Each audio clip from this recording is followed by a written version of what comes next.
Welcome back to Xander Studios, everybody. Today I thought that we could talk about customizing title blocks and how you can do it, or how it's done, and the importance of creating your own title blocks. That's pretty self-explanatory as to why it's important, but I figured I'd go ahead and show you. Now, I have already gone ahead and created a title block, as you can see. I'm not going to sit here and actually draw up an entire title block because it will take a while, and I don't think you want to sit here and watch me draw a bunch of lines and put in a bunch of text.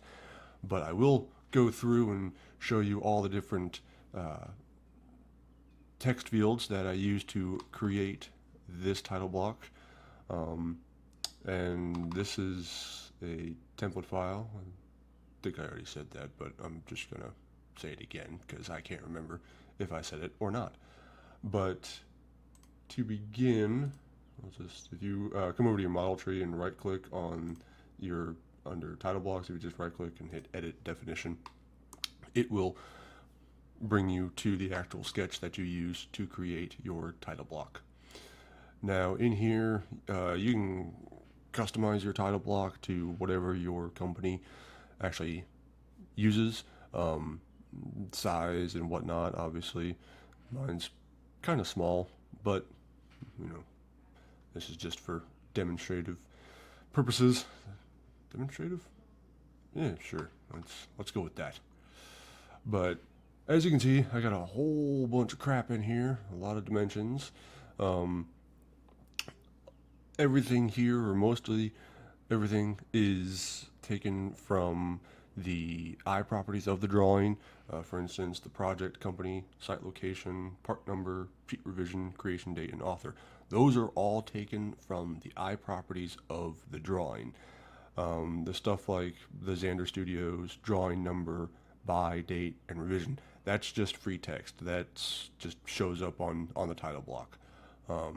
Now, these three titles, 1, 2, and 3, these are what are known. I can't talk.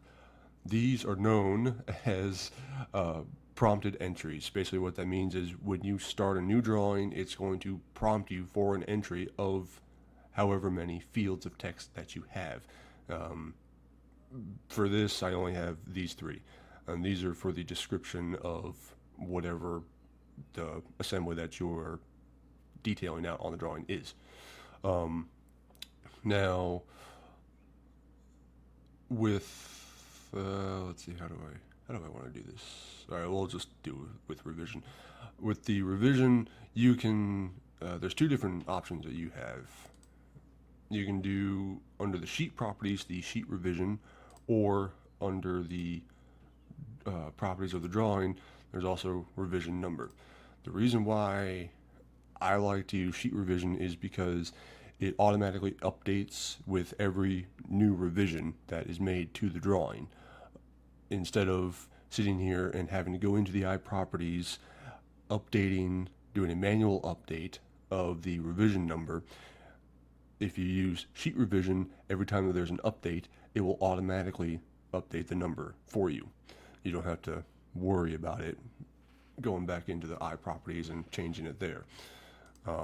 Now, yes, you do have stuff that overlaps here, but it doesn't show up that way, obviously, on the drawing. And some of this stuff, I believe, I have as custom I properties, like site location. Obviously, there is no I property in here that gives you a location to put. This location up here, that is the location on your computer. That doesn't actually help you. But as you can see, I have two different custom properties. This one, PM, for project manager, that is actually tied into the revision history table. I'll show you that in a second. But with customizing title blocks, you can customize it however you want. You can have free text everywhere. You can have prompted entries. Everything can be a prompted entry if you want it.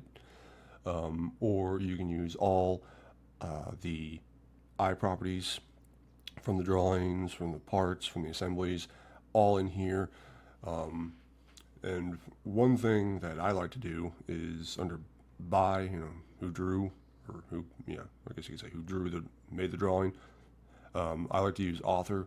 You can use designer, but I like to use author on the title block, and I like to use designer in the revision history, only because, yes, you may be the author of the drawing, but when it comes to the revisions, you may not necessarily be the one who makes the revisions every single time. You might have, you know, it might be 2 times that you make revisions, but on the third time it might be Joe or, whoever.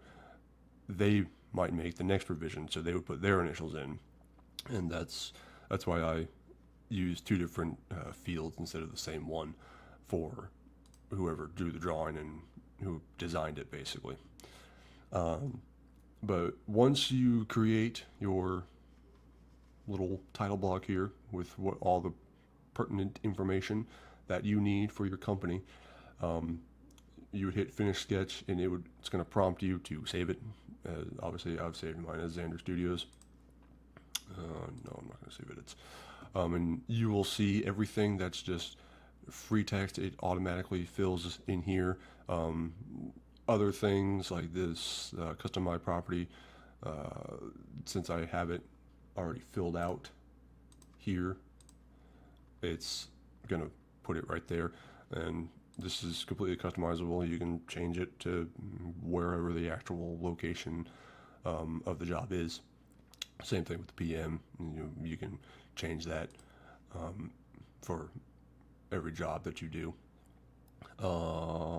There's all your other fields that were taken from the iProperties or the sheet properties. There's the author, there's the date that the drawing was created and the revision itself, and the part number or the drawing number, that will get filled out when you actually save the drawing. And then your descriptions here for your prompted entries, you don't have to fill it out right away as soon as you open the drawing. What you can do instead is you can go in and put in all your views and your dimensions and your BOM and all that, and then you can come back in later. And if you over here on your model tree, if you take that, if you right click on field text, hit edit, and then drop down to prompted entry, here are your different fields. And you could have, like me right here, I have only 3 fields. You can have 1, you could have 10 or 15 or however many prompted entries that you've decided to use within your drawing, your title block. And you just, let's say, I don't know, YouTube channel, Xander Studios, and I don't know what to say here. Let's just, say that, and you can see now it all populates over here. I'd like to see that on an actual drawing. That'd be cool. And then obviously your other 2 right here, the, project and company. Then you would come into the iProperties here and say, there's your company. We'll just call it, let's say it's going to some China facility. All right.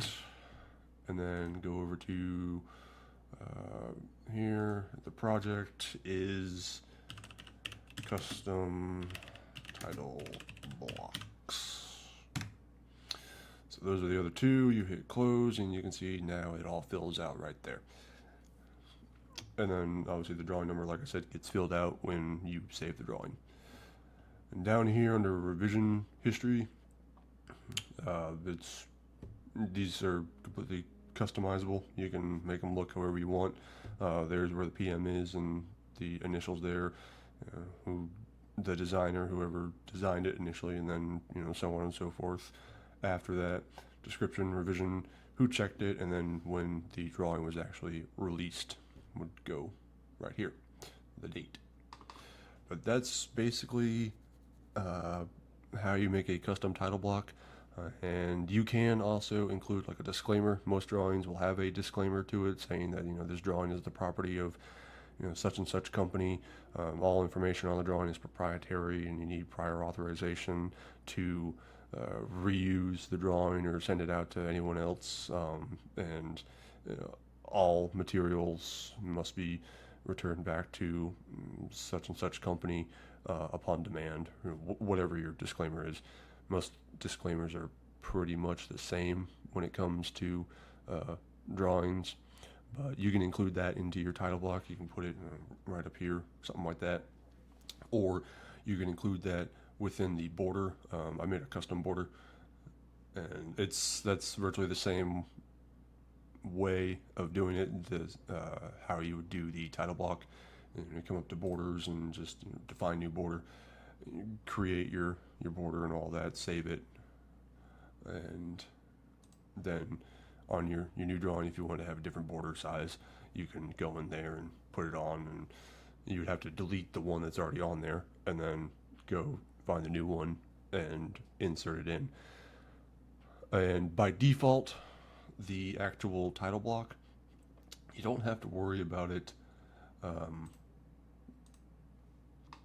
having to be constrained down in the bottom corner. You can put it anywhere on this drawing. I can move this entire thing, way out over here or way over here, or all the way out here. It doesn't matter where you draw up your title block, because by default, where is it? As in here's, oh, I know where it is. Application options.